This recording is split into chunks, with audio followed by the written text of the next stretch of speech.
Hola, ¿qué tal? Bueno, primero de todo saludaros, daros las gracias por la organización, por la asistencia. Quería asegurarme de que se me escucha bien, de que se ve bien la presentación. Perfectamente. Perfectamente, vale, pues muchísimas gracias. Bueno, pues gracias también a Zoa y a la profesora Cortés por precederme la palabra con sus exposiciones. La mía, bueno, pues es muy diferente a las que han venido antes, lo cual demuestra una vez más la riqueza de estos estudios nuestros. Además, yo paso al ámbito del griego y no del latín. Y voy a hablar de un trabajo que es el que vengo realizando pues prácticamente desde mi tesis doctoral. No es el trabajo único que realizo en investigación, puesto que en el Departamento de Filología Clásica yo pertenezco a un grupo de investigación, a un proyecto de investigación que es Marginalia Clásica, que dirigió primero Rosario López, que ahora dirige Luis Unceta, al que pertenece también la propia ZOA y otros miembros del departamento. Un proyecto en el que, una serie de proyectos en los que nos dedicamos a la recepción clásica en la cultura de masas contemporánea. Sin embargo, yo de lo que quería hablar hoy es de aquello que es más específico y más personal mío, que como digo, pues partió de la tesis, pero sobre todo lo había elegido para esta presentación porque cuando se propuso el encuentro y yo estaba a punto de regresar de una estancia postdoctoral en la Universidad de Harvard, donde había estado pues desarrollando algunos de esos elementos que me quedaron colgando en la tesis. Entonces le propuse a Araceli, bueno, pues cuando vuelva yo cuento lo que haya estado haciendo allí. Claro, cuando vuelva pues han pasado 2 años desde entonces por las circunstancias que todo el mundo conoce. También el tema del que quiero hablar de él porque es específico de una línea de estudios neohelénicos en nuestro departamento y bueno, pues creo que es algo que tenemos que destacar. Somos varios los profesores ahora mismo que nos dedicamos a la docencia del griego moderno y es una de las líneas y una de las momentos de la lengua griega que interesan a este departamento. Así que bueno, sin enrollarme mucho más, paso a exponer mi idea, que es una idea, como vais a ver, bastante modesta respecto a la interpretación de una obra, la Odisea, de un autor, Nikos Kazantzakis, que es un autor muy importante en la literatura griega moderna y cuya obra, la Odisea, yo considero que no ha sido bien entendida y mi propuesta pues es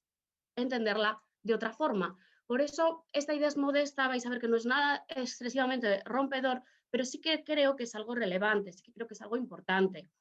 Y a raíz de mi estancia postdoctoral y del trabajo que he desarrollado, he podido elaborar un artículo sobre este tema que será publicado previsiblemente en el mes de octubre en la revista Journal of Modern Greek Studies, que es, pues para quien no la conozcan, es la revista de estudios neohelénicos. Entonces, bueno, por fin lo que yo puedo decir y quedarme satisfecha es de que esta pequeña idea va a ser dicha donde tiene que escucharse y va a hacer la aportación que puede hacer a los estudios de este autor de libros. La pregunta que yo me planteo es si esta obra, la Odisea, es un punto de no retorno, como ha sido considerada en general por muchos estudiosos en la obra de Kazantzakis,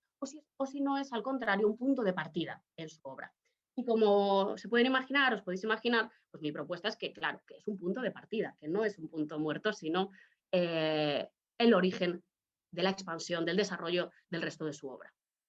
Para contar estas cosas, voy a seguir la estructura que se puede ver en la diapositiva. Introduciré brevemente al autor, su vida y su obra, el estado de la cuestión, el estado del arte, es decir, aquellos estudios o ideas o líneas previas que se habían utilizado para estudiar la Odisea y de las cuales yo he partido para desarrollar mi hipótesis. Y pasaré en la segunda parte a presentar cuáles son los rasgos postmodernistas y modernistas. Advierto que utilizo el paréntesis porque entiendo que estos dos movimientos, modernismo y posmodernismo, aparecen en la obra de Kazantzakis como en la obra de muchísimos autores entremezclados, que son una evolución, que el modernismo o el posmodernismo, decía Lyotard, es un modernismo en estado naciente, son todo obras en progreso y entonces encontramos una fluidez entre los elementos que pertenecerían a uno y otro movimiento, una continuidad, ¿vale? Una superposición incluso. Y destacaré dos cuestiones que son las que creo que permiten entender mejor esta obra, la Odisea de Kazantzakis, en el contexto del modernismo europeo y vinculándola al posmodernismo, que son la elección y el tratamiento del tema, o sea, la Odisea y cómo la aborda, y el empleo del método mítico, del famoso método mítico, que es uno de los rasgos más característicos del modernismo. Y terminaré con una breve conclusión. Respecto a la vida y la obra de Kazantzakis, bueno, pues es un autor que es bastante conocido y bastante poco conocido a la vez. Depende ciertamente un poco de la generación a la que el lector pertenezca. Es un autor cretense, nació en Heraclio, en la isla de Creta. Es un autor que estudió en Naxos, estudió en Atenas, estudió en París, donde se familiarizó mucho con la obra de Nietzsche y asistió a clases con Henri Bergson. Es un autor que ha sido en Viena, en Berlín, que viajó por España, por la Unión Soviética, Japón, China, Egipto, escribiendo libros de viajes, etc. Lo que quiero decir con estas breves pinceladas es que es un autor que a la vez es muy griego, muy cretense, muy arraigado a la historia de su isla y el de su país, y a la vez es un autor muy universal, muy europeo, que viaja, que conoce y que incluso presenta en su obra las contradicciones de estos dos mundos a los que pertenece, el griego más tradicional y el europeo. De su obra, lo más conocido son las novelas de madurez, novelas que publica en torno a los años 50, empezando con Vida y Hechos de Alexis Sorbás y hasta La Carta al Greco, que es su autobiografía, y sobre todo, Nikos Kazantzakis es conocido por las adaptaciones cinematográficas de 3 de esas novelas. No me detengo en todo esto, que es bastante conocido, pero bueno, que da una idea del impacto que sí que ha tenido la obra de madurez, la obra novelística de Kazantzakis. Pero la obra que Kazantzakis, que el propio autor consideraba como su gran obra, como la obra de su vida, es una odisea que publicó en 1938, después de 7 reescrituras, tras muchísimos años trabajando en ella. Una obra muy compleja que consta de 33.333 decaptasílabos, que está escrita en 24 cantos y que está escrita en griego demótico. Una obra que rompe lingüísticamente con lo que se estaba haciendo en el momento en que él escribe. Una obra que entronca, por supuesto, con la antigüedad a través de muchísimos elementos y del propio título, pero que a su vez se dedica a subvertir los presupuestos de la Odisea homérica y a plantear una versión completamente diferente. He puesto aquí las portadas de la traducción al español reciente, de 2016, si no me equivoco, y de la traducción en inglés, The Odyssey, a Modern Sequel, porque precisamente ese subtítulo que el traductor al inglés le dio ha permitido en gran medida a muchos estudiosos seguir esa línea de qué es lo moderno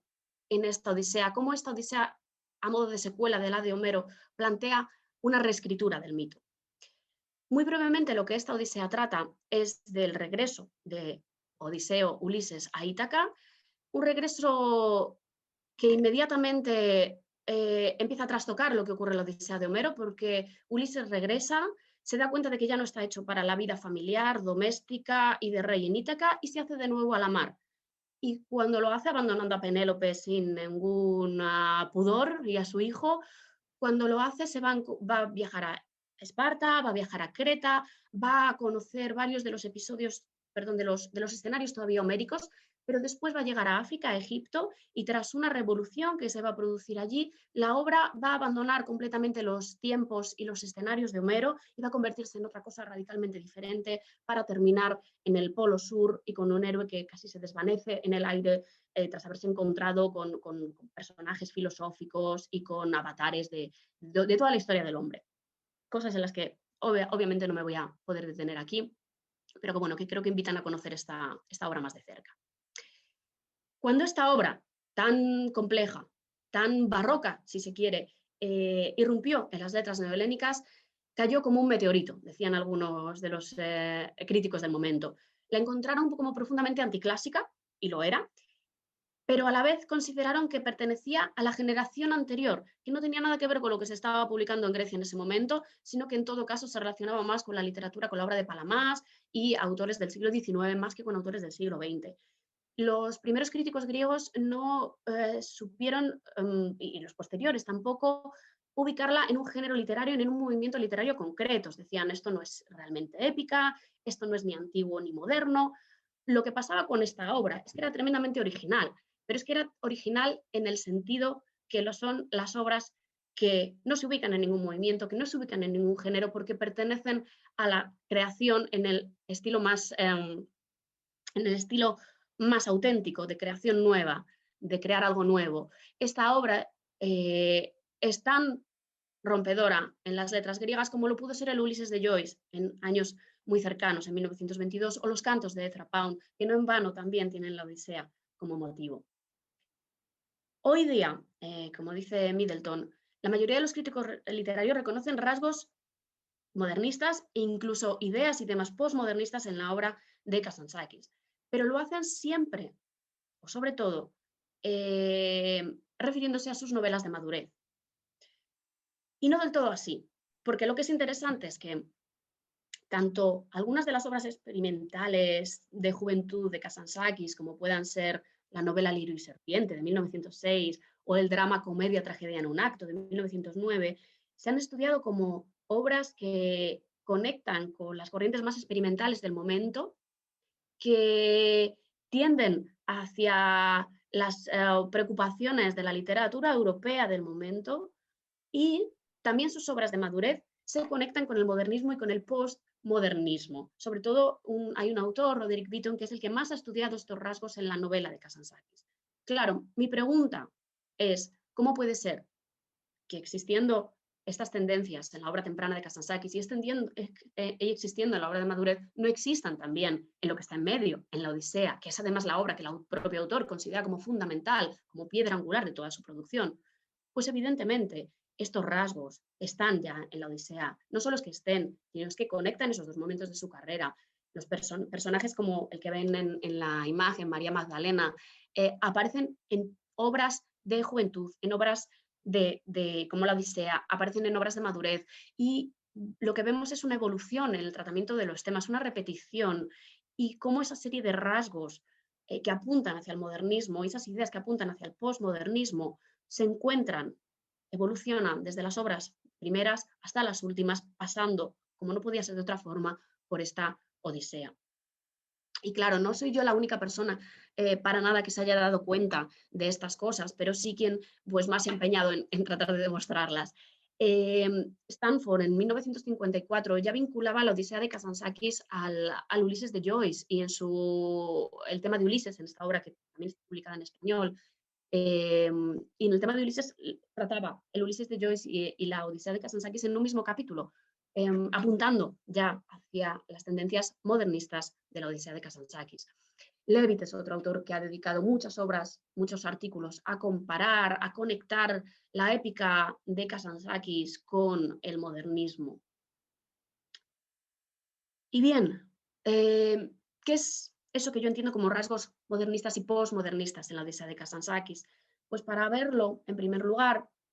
voy a decir un poco cómo entiendo para este estudio qué es el modernismo y qué es el postmodernismo, y luego me voy a centrar en esos dos aspectos que dije al principio: la elección y el tratamiento del tema por una parte y el empleo del método mítico por otra. En cuanto a la definición de modernismo y posmodernismo, que no voy a hacer de una manera exhaustiva para nada, sino instrumental para presentar mi trabajo, quiero mencionar tres aspectos que tienen que ver con la representación, el significado y cómo estos movimientos abordan estas cuestiones, sobre la ficción y la realidad y los límites entre estas, y el uso del espacio-tiempo. Todo muy brevemente y vinculándolo con la Odisea de Kazantzakis. Sobre el tema de la representación y el significado, la mímesis, decía Peter Bean, que es uno de los estudiosos más importantes de Kazantzakis, que para el modernismo el significado ha desaparecido, pero que se encontraría como de una forma oculta, ¿no? De ahí el recurso al método, el empleo del método mítico y de todas estas metáforas para tratar de captar el significado de la realidad, tratar de representarlo de una manera que podamos entender. La mímesis, dice Peter Bean, tiende entonces, la representación tiende a ser reemplazada por el simbolismo, la metáfora, y hace que el mundo visible represente otra cosa, ¿no? Una entrada, una verdad que está más allá, que está detrás, abajo, en alguna parte donde no la vemos, pero que existe. Y destaca con autores como Joyce, Proust, Kafka, Thomas Mann, Faulkner, Yeats, Seferis, Kavafis, Kazantzakis, Elites Orichos, todos estos últimos, salvo Kazantzakis, considerados pertenecientes al modernismo europeo, operan de esta manera en parte o todo el tiempo. El postmodernismo, a diferencia del modernismo, no creería en el significado, sino que todo, ya sea visible, ya sea símbolo, ya sea metáfora, es una entrada a la nada, ¿no? Es un movimiento que es más nihilista, todo lo que entiende que todo lo que existe es un juego en el que estamos desesperadamente luchando por evitar enfrentarnos a esa nada. Todos son máscaras, simulacros, como decía Baudrillard. Kazantzakis, en su Estética, que es una obra de 1922, ya planteaba esta concepción casi más postmodernista del significado y de la representación, cuando decía: en un repentino y espantoso momento, un pensamiento me atraviesa. Todo esto es un juego cruel e inútil, sin principio, sin fin, sin sentido. El tema de la ficción y la realidad, que también es tan relevante para entender el modernismo y el postmodernismo, es uno de los aspectos que autores como Beaton, al que me refería antes, han vinculado con el modernismo y el postmodernismo de la obra de madurez de Kazantzakis. En la Carta al Greco, por ejemplo, Kazantzakis argumenta cómo cuando él escribía se mezclaban la verdad y la falsedad, todo era algo que como creador libremente él utilizaba, el mundo era su creación, todo es un sueño engañoso. Estas ideas, si consideramos que pertenecen al postmodernismo de Kazantzakis en su obra novelística, ¿cómo no vamos a encontrarlas en la Odisea cuando en el propio prólogo nos dice la vejez es un sueño falso y la muerte es fantasía, todo juguete del cerebro y afectaciones del alma, todo un estallido del mistral, del viento que ensancha las sienes, el sueño fue soñado y así se hizo la tierra, todo es una creación del artista. También la concepción del espacio y el tiempo, que tanto tiene que ver con la relatividad de Einstein o con las enseñanzas que Henri Bergson da a Kazantzakis en París, nos invitan a pensar cómo en la Odisea todo aparece como una creación del protagonista, cómo al final de la obra todos esos momentos de la historia que ha ido atravesando desde tiempos homéricos hasta la propia revolución soviética, se entremezclan. Los personajes antiguos y que habían perecido vuelven a aparecer. Elena, que la habíamos encontrado como una mujer madura, es ahora una niña. Todo se mezcla, el espacio, el tiempo, es como si se doblase realmente, ¿no? En esa concepción de la física, para darnos una visión realmente rompedora para el momento en que Kazantzakis está escribiendo. Pero todo en la Odisea se hace bajo un estilo tan barroco, tan tradicional si se quiere, que a veces llegar al significado de estas cosas cuesta, hay que limpiar un poco la superficie, pero si lo hacemos, creo que es evidente que estas preocupaciones y que estos planteamientos subyacen.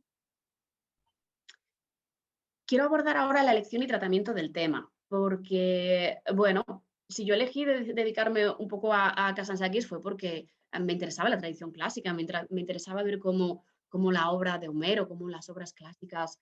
pues continúan sus itinerarios en las literaturas contemporáneas, en la literatura griega.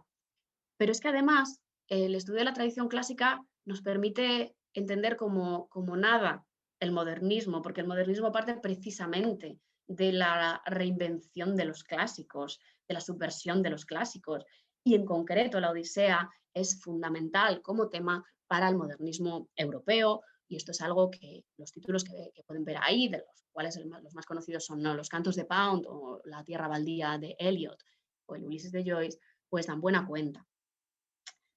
En esos mismos años en los que estas obras se están escribiendo y se están publicando, Kazantzakis está en Europa, las está leyendo, y al mismo tiempo en Grecia, aunque bajo los presupuestos del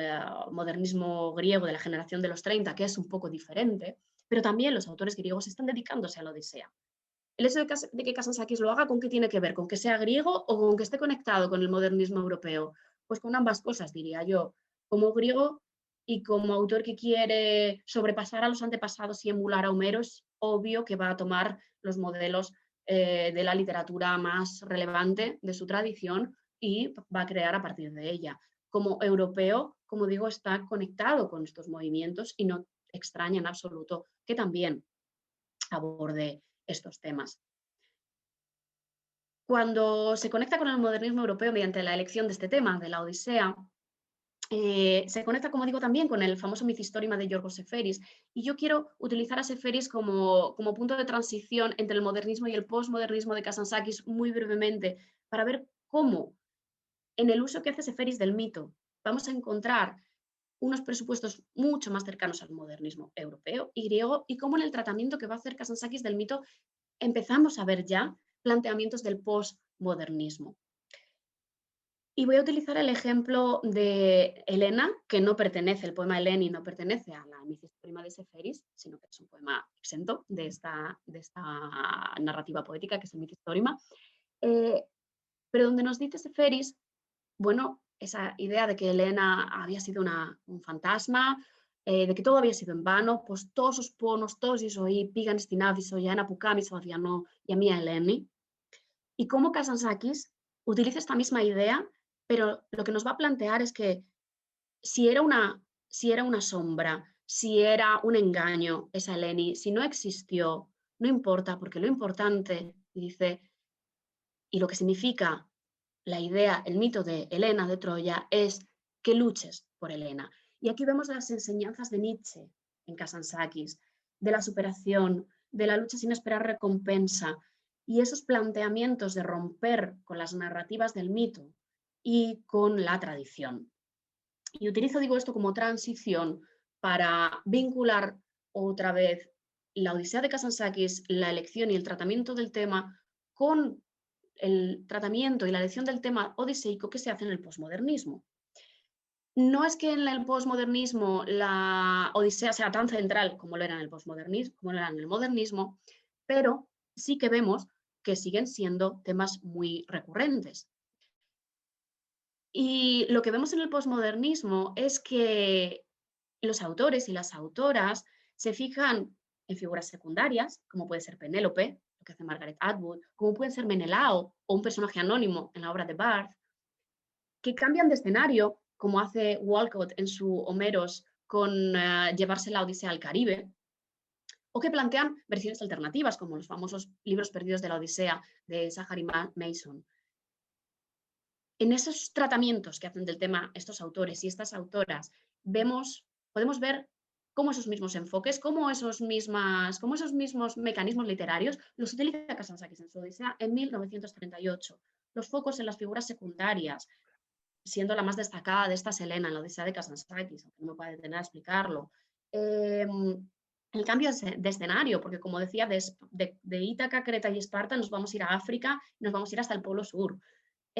Las versiones alternativas, porque lo que Kazantzakis plantea es justamente qué podría haber ocurrido, cuál podría haber sido el resultado del regreso de Ulises a Ítaca, qué podría haber pasado después partiendo de la historia conocida, una versión alternativa, un desarrollo plausible a esto.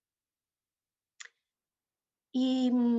paso con esto al último de los aspectos que quería tratar, que es inevitable si hablamos de modernismo, que es el empleo por parte de Kazantzakis en su Odisea del método mítico.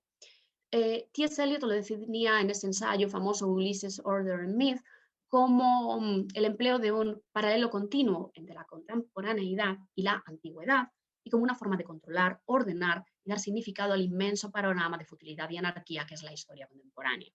Las definiciones de Eliot, claro, son tan amplias que prácticamente dan cabida a cualquier uso que se haga del mito clásico. Y sin embargo, nos han permitido entender el Ulises de Joyce, que es a partir del cual Eliot desarrolla este concepto del método mítico, y también nos permiten entender lo que Kazantzakis hace con los mitos en su Odisea.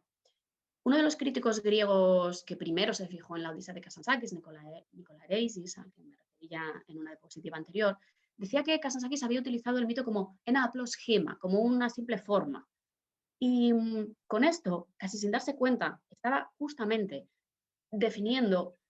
el uso del método mítico por parte de Kazantzakis, porque Kazantzakis estaba utilizando el mito como un marco para desarrollar cuestiones de la época contemporánea. Asimismo, cuestiones que tenían que ver con su propia vida personal, con la historia contemporánea, etc. El empleo del método mítico por parte de Kazantzakis ha sido estudiado en sus novelas, cosa que dije al comienzo, y particularmente Roderick Beaton ha estudiado cómo el método mítico se desarrolla en la obra novelística de Kazantzakis a través de episodios míticos, de personajes míticos y de la mitificación de la propia historia. Lo que Kazantzakis hace en las novelas, mediante estos tres mecanismos, lo estaba haciendo ya en la Odisea de forma muy, muy evidente. Episodios míticos que sufren en la Odisea de Kazantzakis una conversión total en el significado, como pueda ser el episodio de la visita de Odiseo a Menelao, típico episodio, típico motivo de la filoxenia en la antigüedad. Lo que va a hacer Odiseo en la nueva Odisea es traicionar a Menelao y a su vez convertirse en un Paris raptando de nuevo a Helena. Un episodio mítico, transformado, subvertido en su significado y apropiado por Kazantzakis para su Odisea. Personajes míticos, ya acabo de mencionar, como Ulises, Odiseo toma la personalidad de Paris, pero después cuando vaya a Creta va a tomar la de Teseo, porque va a entrar en una especie de laberinto y va a convertirse en un Teseo que va a matar a un monstruo, y luego va a ir a Egipto y allí se va a convertir en una especie de Moisés, ¿vale? Pero no es el único ejemplo. Personajes míticos, asumiendo personalidades míticas, son constantes en la Odisea de Kazantzakis. Nos encontramos en Creta, o se encuentra Odiseo en Creta con 3 princesas, como las 3 del fresco de Nosos, ¿verdad? Fido, Crino y Dictena, una serpiente, una red y un lirio, motivos todos también de la arqueología cretense. Personajes que además es que aparecen en esa novela ya experimental, Lirio y Serpiente, de Kazantzakis, de Juventud, personajes que reaparecen en obras posteriores, porque como decía, la Odisea es un vínculo entre la obra temprana y la obra de madurez de Kazantzakis. Y por último, mitificación de la historia, constante también. El ejemplo más claro, cuando Odiseo llega a Egipto y allí se está produciendo una suerte de rebelión contra el faraón, y nos vamos a encontrar unos personajes inspirados en personajes de la vida de Kazantzakis que están planteando una especie de revolución soviética en el Egipto faraónico. Mitificación de la historia contemporánea, que Kazantzakis hace no de manera gratuita, sino al igual que hace con los personajes, basándose siempre y mucho en otras versiones de los mitos, en otras versiones de la historia, en tradiciones apócrifas. Esto se ve muy bien en su tratamiento del personaje de Cristo, en Cristo de nuevo crucificado, en la última tentación de Cristo. Esa tradición apócrifa que permite a Kazantzakis, en sus principios como autor vinculado con el modernismo y con el postmodernismo y con los planteamientos del postmodernismo, enseñarnos un mundo como podría haber sido si en cierta ramificación, decía McHale en Postmodernist Fiction, si en cierta ramificación en el jardín de la historia de senderos que se bifurcan, se hubiera elegido otro camino distinto al que produjo nuestro mundo. O sea, si Ulises, si Odiseo hubiera elegido otro camino, ¿qué habría podido ocurrir? Y este es el desarrollo que él plantea en su Odisea.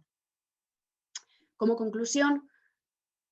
destaco lo que ya comenté al principio, que la Odisea ocupa un lugar central en la obra de Kazantzakis y que es clave para entenderla. Espero haber podido dar unas pinceladas de cómo esto se explica. Que la Odisea presenta elementos modernistas y postmodernistas en abundancia, que no es un punto de no retorno, no es un punto muerto, no es un dinosaurio poético, ni un final de su carrera, sino que es el punto de partida y de desarrollo precisamente de su producción posterior. Y lo que quizás sea más importante es que en ese sentido en el que Eliot decía que una gran obra trastoca no solo lo que viene después, sino lo que viene antes y cómo entendemos la tradición, pues yo creo que esta obra es importante, redefine la idea de lo que es el modernismo griego y el posmodernismo europeo y nos puede ayudar a entender mejor estos movimientos que al final se nutren de las obras que los componen. Y nada más. Muchas gracias. Efharisto Puli, y dejo de compartir.